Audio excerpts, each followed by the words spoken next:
आखिर हमारी कायनात कैसे बनी? दोस्तों, ये वो सवाल है जिसके बारे में हर इंसान जानना चाहता है। इस सवाल को सबसे पहले 1972 में एक साइंसदान ने पूछा था। इस सवाल का सबसे बड़ा मसला ये था कि इस वक्त हमारे पास कोई भी ऐसी टेक्नोलॉजी नहीं थी जिसके ज़रिए हम ये जान सकें कि हमारी कायनात कैसे बनी। दोस्तों, इसे जानने के लिए हमें 13 अरब साल पीछे जाना होगा, जब बिग बैंग हुआ था, और हमें पहली गैलेक्सी को देखना होगा जो कायनात बनने के कुछ करोड़ साल बाद बनी थी। इसीलिए नासा ने जेम्स वेब टेलीस्कोप को बनाया और उसे लॉन्च किया है, जो इस वक्त अपनी मंजिल तक पहुंच चुका है, जो कि माजी में पीछे जाकर बिग बैंग के बाद पहली गैलेक्सी को स्टडी करेगा, ताकि हमें पता चल सके कि हमारी कायनात कैसे बनी। बिस्मिल्लाहिर्रहमानिर्रहीम। अस्सलाम वालेकुम। मैं हूं साजिद हाशमी और आप देख रहे हैं RJ Sajid Hashmi YouTube channel. दोस्तों, नासा का कहना है कि ये टेलीस्कोप इस कदर पावरफुल है कि हमें नहीं पता कि ये कायनात में क्या कुछ ढूंढेगा। जिस तरह हबल टेलीस्कोप ने इनकलाब बर्पा किया था, इसी तरह जेम्स वेब टेलीस्कोप हमारी सोच को बदलने वाला है। ये ऐसी चीज़ों को ढूंढेगा जिनके बारे में हमने कभी सोचा भी नहीं होगा। दोस्तों, $10 मिलियन की लागत से बना जेम्स वेब टेलीस्कोप आखिरकार अपनी जगह पर पहुंच चुका है। ज़रा सोचिए, इतना ज़्यादा महंगा टेलीस्कोप आखिर कितना एडवांस हो सकता है। ये बिग बैंग होने के बाद 100 मिलियन साल से लेकर 200 मिलियन साल बाद वाले वक्त को देख सकता है, जिस वक्त बिग बैंग हुआ था। इससे कुछ करोड़ साल बाद स्टार्स और गैलेक्सीज बनना शुरू हुई थी, जिनसे निकलने वाली लाइट आज भी स्पेस में ट्रैवल कर रही है। और पिछले 13 अरब सालों से ट्रैवल करते करते ये लाइट स्ट्रेच होकर इंफ्रारेड में कन्वर्ट हो चुकी है, जिसे आम आंख या किसी भी टेलीस्कोप से नहीं देखा जा सकता। लेकिन जेम्स वेब टेलीस्कोप इस तरह की लाइट को देख सकता है। दोस्तों, यहाँ पर एक सवाल पैदा होता है कि साइंसदान ये क्यों जानना चाहते हैं कि हमारी कायनात कैसे बनी। आखिर इसके बारे में जानना इतना ज़रूरी क्यों है? तो जनाब, मैं आपको बता दूं कि अभी एग्जैक्ट नहीं पता कि हमारा सोलर सिस्टम कैसे बना, हमारी ज़मीन कैसे बनी, ब्लैक होल्स, गैलेक्सीज और स्टार्स कैसे बने। और इसके अलावा भी बहुत सारे सवाल ऐसे हैं जिनका जवाब सिर्फ इसी सवाल में छुपा है कि हमारी कायनात कैसे बनी। और अगर हम इसके बारे में जान लेते हैं तो हम कायनात के बहुत सारे ऐसे राजों के बारे में जान पाएंगे जिनके बारे में हमने कभी सोचा भी नहीं होगा। और ये सब हमारे लिए बहुत ज़रूरी भी है। दोस्तों, अब यहाँ दूसरा सवाल ये पैदा होता है कि जेम्स वेब टेलीस्कोप आखिर कितना ज़्यादा एडवांस है। एंड्रोमेडा गैलेक्सी, जो हमारी सबसे करीबी गैलेक्सी है, करीब होने के बावजूद भी ये हमसे 22 लाख लाइट ईयर्स दूर है, जिसे आप आम आंख या किसी भी नॉर्मल टेलीस्कोप से देख सकते हैं। लेकिन जब आप इसे देखेंगे तो इसकी मौजूदा हालत को नहीं, बल्कि 22 लाख साल पुरानी गैलेक्सी को देखेंगे, क्योंकि ये गैलेक्सी हमसे 22 लाख लाइट ईयर्स दूर है और इससे निकलने वाली लाइट को हम तक पहुंचने में 22 लाख साल लगे। इसके अलावा कायनात में हम जितनी भी गैलेक्सीज को देखते हैं वो अपने डिस्टेंस के हिसाब से इतनी ही ज़्यादा पुरानी हैं, जिन्हें हम वक्त में पीछे जाकर देखते हैं। यानी जब हम आसमान की तरफ देखते हैं, आप समझ लें कि आप माजी को देख रहे हैं।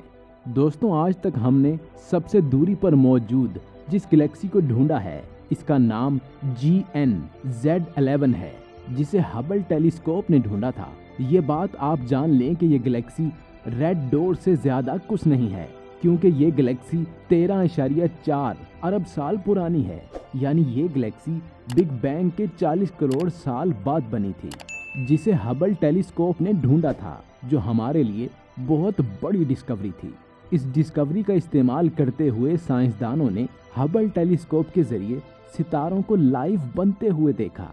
अब अगर हम बात करें जेम्स वेब टेलीस्कोप की, तो ये हबल टेलीस्कोप से बहुत ज़्यादा एडवांस है।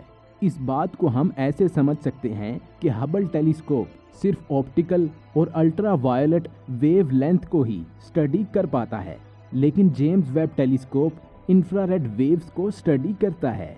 ये वो राइट है जिसे हबल या कोई भी दूसरा टेलीस्कोप नहीं देख सकता, क्योंकि ये लाइट मौजूद तो है लेकिन आप इसे देख नहीं पाएंगे।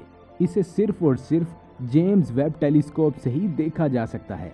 दोस्तों, साइंसदानों का कहना है कि इंफ्रारेड लाइट को स्टडी करने से हम कायनात में और पीछे जाकर कायनात की गहराइयों को स्टडी कर पाएंगे।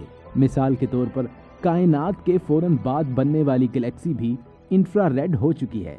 इसे हबल नहीं देख सकता, लेकिन जेम्स वेब टेलीस्कोप आसानी से देख पाएगा। 1 फरवरी को जेम्स वेब टेलीस्कोप ने NIR कैमरे का इस्तेमाल करते हुए अपनी पहली तस्वीर खींची। असल में ये एक स्टार की तस्वीर है जिसका नाम HD 84406 है। इस तस्वीर में आपको बहुत सारे डॉट्स नजर आ रहे हैं, लेकिन ये एक ही स्टार के हैं जो बिखरे हुए नजर आ रहे हैं, क्योंकि इस टेलीस्कोप के कैमरे ने पहली बार अपनी आंखें खोली हैं और इस तस्वीर को खींचा है जो इस तरह दिखाई दे रही है। नासा ने इस पर वर्किंग की और ये कुछ इस तरह की नजर आ रही है। ये स्टार हमसे 260 लाइट ईयर दूर है। जिस कैमरे से इस तस्वीर को खींचा गया है इसका नाम NIR कैमरा है, जो जेम्स वेब टेलीस्कोप के प्राइमरी मिरर में लगा हुआ है। इसको टेस्ट करने के लिए नासा ने स्टार की पहली तस्वीर खींची थी। ये प्लान 6 महीने बाद का था, लेकिन नासा ने इसे अभी अप्लाई कर लिया था। यानी जेम्स वेब टेलीस्कोप कायनात को देखने के लिए बिल्कुल तैयार है।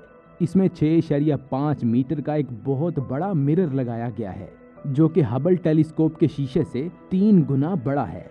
दोस्तों, इसके अलावा इसमें ऐसे आलात का इस्तेमाल किया गया है जो किसी भी गैलेक्सी की केमिकल कंपोजिशन को स्टडी करेंगे, जिससे हमें पता चलेगा कि गैलेक्सी कैसे बनती है, पार्टिकल्स, डस्ट, स्टार्स और ब्लैक होल कैसे बनते हैं। इसके अलावा ये टेलीस्कोप इस बात का भी पता लगाएगा कि क्या इस कायनात में हम अकेले हैं या हमारे साथ कुछ और मखलूकात भी रहती हैं। ये हजारों सैयारों को स्टडी करेगा जो हमारे गैलेक्सी में घूम रहे हैं। ये टेलीस्कोप सैयारों के जून को भी स्टडी करेगा कि ये सैयारा अपने सितारे से कितनी दूर है, और ये भी देखेगा कि क्या वहाँ पर पानी वाले केमिकल्स मौजूद हैं या नहीं, और क्या वहाँ पर ऑक्सीजन मौजूद है। और अगर ये सारी चीज़ें किसी सैयारे पर मौजूद हुई तो इसका मतलब ये है कि वहाँ पर जिंदगी के इम्कानात हो सकते हैं। यानी अगर सादा अल्फाज में कहें तो ये टेलीस्कोप ज़मीन जैसे सैयारों को ढूंढेगा और उन्हें स्टडी करेगा कि यहाँ पर लाइफ पॉसिबल हो सकती है, और ये सारी इंफॉर्मेशन सबसे पहले ट्रैम्प स्टार सिस्टम को सेंड करेगा। दोस्तों, आपको क्या लगता है, क्या ये टेलीस्कोप इन सवालों के जवाब ढूंढ पाएगा जिनके बारे में हम जानना चाहते हैं? क्या ये अरबों साल पीछे जाकर कायनात की हमारी गैलेक्सी को बनता हुआ देख पाएगा, और क्या ये सच में ऐसे सैयारे ढूंढ निकालेगा जिन पर जिंदगी मौजूद है? एक बात और आपको बताते चलें कि ये इतना एडवांस है कि नासा को भी नहीं पता कि आखिर ये क्या कुछ कर पाएगा। उनका कहना है कि ये एक ऐसी मशीन है जिसकी ताकत के बारे में हमें खुद भी कुछ नहीं पता। आखिर ये कायनात के कौन कौन से राजों से पर्दा उठाएगा? ये भी हो सकता है कि इसके जरिए हम कायनात के साइज के बारे में अच्छी तरह से जान पाएं, क्योंकि आज जो हमें कायनात के साइज का पता है वो हबल टेलीस्कोप की मदद से पता चल सका, जबकि James Webb telescope Hubble telescope से कई गुना ज्यादा एडवांस है, जो ऐसे राजों का पता लगाएगा जिनके बारे में हमने कभी सोचा भी नहीं होगा। तो दोस्तों, आपको क्या लगता है कि जेम्स वेब टेलीस्कोप वाकई में हमारी मालूमात में इजाफा कर पाएगा, और क्या ये हमारी कायनात के राजों से पर्दा उठा पाएगा? अपनी राय से हमें कमेंट बॉक्स में ज़रूर आगाह कीजिएगा। उम्मीद करते हैं कि जेम्स वेब टेलीस्कोप के फर्स्ट इमेज से मुतल्लिक ये मालूमाती वीडियो आपको पसंद आई होगी। अगर वीडियो पसंद आई हो तो बराहे मेहरबानी हमारे चैनल को सब्सक्राइब कीजिए और बेल आइकॉन को प्रेस कीजिए।